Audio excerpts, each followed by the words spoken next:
Good morning বন্ধুরা, তোমরা সব কেমন আছো? আশা করি ভালো আছো। তো আজকে এসছি একটা নতুন ব্লগ নিয়ে।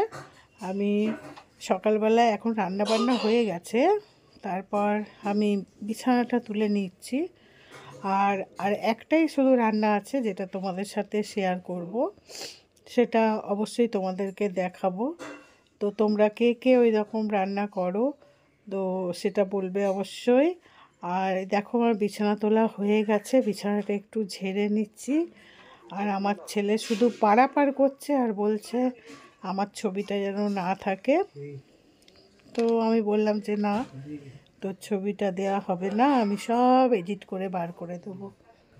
তো বিছানাটা ঝেড়ে নিচ্ছি, ঝেড়ে নিয়ে আমি সোজা চলে যাব রান্নাঘরে। তোমরা দেখতে থাকো। বিছানাটা ঝেড়ে নিচ্ছি ভালো করে, তারপরে আমি রান্না দেখাবো। রান্নাটা কিন্তু খুব স্পেশাল রান্না, যেটা আমার ছেলে খুব পছন্দ করে, খুব ভালোবাসে খেতে। আর তোমরাও নিশ্চয়ই খুব ভালোবাসো। তোমরা কে ওরকমভাবে আর অন্য রকমভাবে কীরকম রান্না করো সেটা কিন্তু আমাকে অবশ্যই জানাবে। তো দেখো চলে এসেছি রান্নাঘরে। তো এটা হচ্ছে একটা ধোকার প্যাকেট, এটার হাফ আমি নিয়ে নিয়েছি। এখানে জল দিয়ে একটু নুন আর একটু মিষ্টি দিয়ে গুলে নিয়েছি।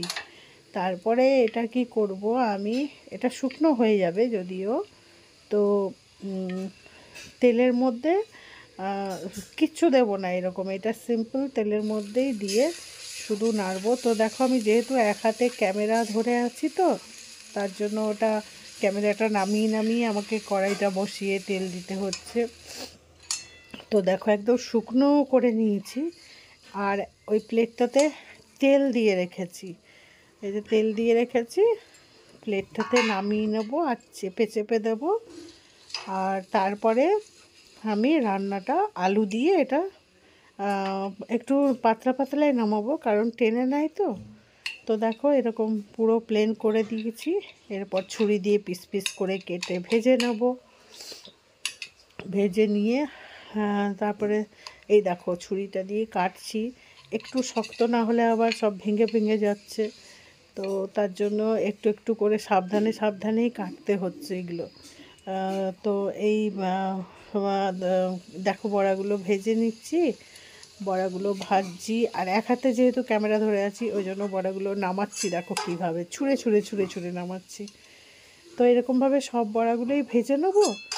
আর তেলের মধ্যে তারপর না একটু জিরে ফোড়ন দেব, জিরে ফোড়ন দেব। আর তারপরে আলুগুলো ভাজবো। তো এদিকে আমি বড়াগুলো ভাজতে ভাজতে ওদিকে আমি আলুও কাটছি। এরকম আমার সকালে রান্না কিন্তু কমপ্লিট, কারণ বর খেয়ে বেরোবে এক্ষুনি। আর এটা আমি মেন করছি রাত্রের জন্য, রাত্রে রুটির তরকারি এটা করে রাখছি। রাতে শুধু গরম গরম রুটিটা করব, ব্যাস হয়ে যাবে। তো দেখো এইভাবে আমার সব বড়াগুলো ভেজে নিয়েছি। আর এবারে এই তেলের মধ্যে জিরে ফোড়ন দিয়ে আলুগুলো ভাজছি। আলুগুলো ভাজা হয়ে গেলে আমি দেব এর মধ্যে জিরে, হলুদ, আচ্ছা নুন, মিষ্টি, টমেটো আর একটু কাশ্মীরি মির্চ দেব। তারপরে খুব করে কষিয়ে নেব। কষানো হলে তারপরে দেব জল। জল আলু যখন সেদ্ধ হয়ে যাবে, তখন একদম নামাবার আগে আমি বড়াগুলো দেব। দেখো সব মশলা দেওয়া হয়েছে, আর টমেটোটা সেদ্ধ অবধি আমি এটা কষবো, তারপরে জল দিয়ে সেদ্ধ করব।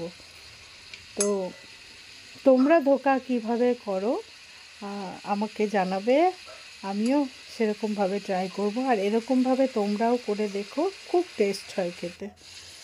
তো দেখো কষা হয়ে গেছে, আমি জলও দিয়ে দিলাম, সেটা আমার দেখানো হয়নি। জল আমি দিয়ে সেদ্ধ করে তারপর বড়াগুলো আমি দিয়ে নামাবো। তো দেখো আমি আর ওটা তুলতে পারিনি, এই বড়াগুলো দিয়ে আমি নামিয়ে দেব। আর যদি তোমাদের আমার এই রান্নাটা ভালো লাগে অবশ্যই লাইক কমেন্ট করবে।